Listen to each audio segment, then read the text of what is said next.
Merci mon aventure. Aujourd'hui, je vous explique tout ce qu'on a fait sur ce véhicule. En fait, c'est un barrage. Barrage 1/12e. Donc, je vous explique quelles ont été les modifications. Et finalement, au final, on a un véhicule qui marche assez bien, malgré la carrosserie qui est très lourde, puisqu'on est autour de 800-900 grammes. Donc, c'est énorme pour ce véhicule.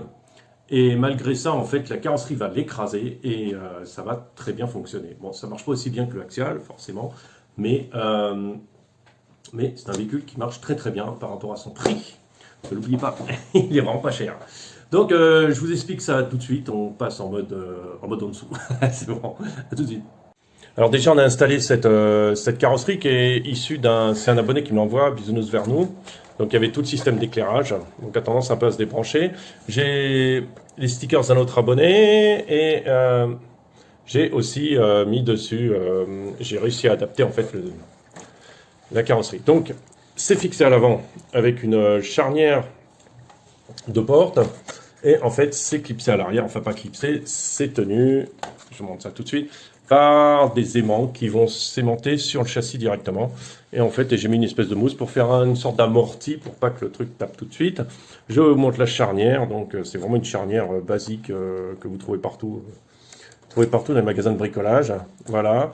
Donc à l'intérieur, il y a tout un système électrique pour tout l'éclairage, tout s'éclaire dessus. Donc là, j'ai pas de batterie chargée, je peux pas vous montrer ça. Alors, le barrage, qu'est-ce qu'on en a fait? Déjà, on a commencé par une chose importante. Il y a une chose qui est primordiale, c'est le problème des amortisseurs. Les amortisseurs ne sont pas mauvais, ils sont pas terribles, mais surtout, ces amortisseurs sont montés sur des véhicules beaucoup plus gros et beaucoup plus lourds, et on retrouve tout de la même. Ça doit être un des moins chers amortisseurs hydrauliques qu'il y a sur le marché. Et en fait, ce qu'ils font, je pense, c'est qu'ils le montent sur des véhicules plus ou moins gros. On le retrouve un peu partout sur les bas de gamme. Alors le problème qu'il y a, c'est que ce véhicule à l'origine il est vraiment très léger, donc en fait les ressorts sont beaucoup trop durs. Donc je vous conseille moi de les couper. Comme moi, vous enlevez, je sais pas, vous enlevez deux spirales. Je crois que j'ai enlevé deux spirales à peu près pour que le véhicule ait une assiette à peu près plus basse. Donc comme vous voyez, il n'y a pas vraiment d'huile dans les amortisseurs, il doit y avoir un fond d'huile, je pense, quelque chose comme ça. Après, il y a une autre chose qui est un peu embêtante. Donc les pneus. J'ai fait la même chose que sur le mini barrage. Donc il est là, le mini barrage. Hein, je ne sais pas si vous avez vu mon travail un peu là-dessus. J'ai refait un peu la déco. Voilà, je lui ai fait des grilles devant, un peu un côté plus militaire, plus extrême, un peu usé, un peu sali, quoi. Enfin, vous me direz ce que vous en pensez. Moi, je trouve ça assez sympa et j'ai trouvé un soldat aussi pour le mettre dessus. Alors, le soldat, ça, c'est les photos que vous allez trouver sur mon site Facebook et sur Instagram. Vous avez pas mal de photos qui traînent. Bon, j'ai qu'une main, voilà. Donc, vous voyez, les détails du fusil étaient un peu salis, le bonhomme aussi, parce qu'il était un peu flashy dans ses couleurs. Voilà. Donc, ça, c'était la parenthèse. Donc, sur le barrage, si vous vous souvenez, il y a une vidéo qui vous explique qu'il faut boucher les trous, les trous du, en fait, les trous qu'il y a dans les jantes pour éviter déjà que l'eau rentre quand vous allez rouler dans l'eau et pour avoir une espèce de pression en fait constante du pneu dedans. Voilà. Voilà, c'est exactement la même chose. J'ai fait ça et depuis, il marche beaucoup mieux. Parce que comme j'expliquais, il y a moins d'écrasement sur le centre de la... Ils sont moussés, mais la mousse est très très molle. Donc sur le centre du pneu, en fait, il y a tendance à un peu trop s'écraser et du coup on perd du grip parce que ça, il faut un peu que ce soit... faudrait que ce soit aussi dur sur les bords en fait. Voilà, donc ça c'est une première modification que j'ai faite que je vous conseille à faire parce qu'on va gagner vraiment en fonctionnement du véhicule. Après, l'autre chose qui qui n'est pas optimum là-dessus, ça va être de mettre la batterie d'origine ici. Donc j'ai déplacé le support de batterie, je l'ai déplacé par ici. Je l'ai fixé là. C'est un des grands standards pour fixer la batterie, pour pas qu'elle soit trop haute, pour qu'elle soit bien en avant. Et en fait, c'est un des grands standards et une des meilleures positions, je pense, pour mettre la batterie. Ça a vraiment des très bonnes performances. Après, qu'est-ce que j'ai fait? Bon, donc, on a changé le cerveau. J'ai un cerveau actuellement, je vous montre ça, de 9 kg. Comme vous voyez, c'est un max. Voilà, c'est vraiment une chinoiserie pas chère. Par-dessus, j'ai collé le variateur pour ajouter du poids sur le pont avant. Ça ne fait que des bonnes choses. Bon, même si c'est un peu haut, c'est pas grave. Après, j'ai récupéré le support qui était derrière où on mettait d'abord tout ce qu'il faut, récepteur et variateur. Je l'ai déplacé par l'avant. Je l'ai fixé sur un des longerons qui se trouve là et je l'ai mis devant parce que je veux le poids devant. Comme vous voyez, il n'y a pas de poids derrière.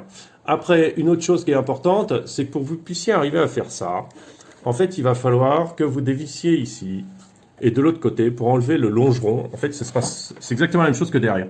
En fait, vous avez deux longerons, enfin, c'est pas des longerons, c'est deux, ouais, enfin, je sais pas comment vous appelez ça, deux ponts, en fait, qui vont tenir le châssis à gauche et à droite. Donc, en fait, vous avez besoin de libérer celui qui est devant pour pouvoir laisser passer le cerveau. Donc, ça, c'est pas un problème, c'est facile à faire, vous le défaites. Vous mettez un écrou derrière et ça marche tout seul. Le truc, c'est que le châssis va perdre un petit peu en rigidité, mais c'est pas grave. Le châssis, il peut se vriller un peu, c'est pas un problème. Voilà, pourtant qu'il n'y ait pas trop de poids dessus, voilà, ce sera aucun problème. Donc ça c'est les choses à faire pour pouvoir rabaisser au maximum son centre de gravité parce qu'il est un peu haut à l'origine, il faut le redescendre un peu. Voilà, alors ça c'est les grandes parties de modification que j'ai. J'ai toujours le moteur d'origine, transmission d'origine, cardan d'origine, tous les cardans, tous les ponts sont d'origine, j'ai absolument rien changé. La seule chose que j'ai faite en fait, c'est qu'on va trouver dessous des plombs de, je crois, 18 ou 20 grammes chacun, que j'ai fixés sur les... grâce à des vis qui sont dessous. Là, ils ne touchent pas parce que la roue les protège, en fait. Et ça va vous rejeter 40 grammes, en fait, 40 et 40, 80 grammes sur le pont avant, ce qui va vous donner beaucoup, beaucoup d'avantages. Après, à l'arrière, je ne l'ai pas fait parce qu'il n'y a pas vraiment besoin. Hein.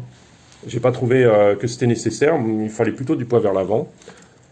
Alors, voilà en gros le truc. Tous les phares s'allument, comme je vous ai expliqué. Le truc un peu... le truc avec le... Enfin, comme vous voyez avec avec cette carrosserie, il y a un mouvement qui est relativement réaliste. Hein. On arrive à quelque chose d'assez posé sur la route, qui est assez sympa. Je ne sais pas si vous l'avez vu dans les vidéos. Il y a un petit défaut, c'est qu'il y a un peu trop de poids à l'arrière. C'est-à-dire qu'il faudrait rajouter un poil de poids à l'avant pour qu'il monte un poil mieux. Mais en général, c'est mon fils qui l'utilise. Il est très content du véhicule. Il trouve qu'il passe vraiment très bien. Voilà, comme vous voyez, malgré le poids, les pneus ne sont pas complètement écrasés. Alors, attendez, je mets ça à la lumière.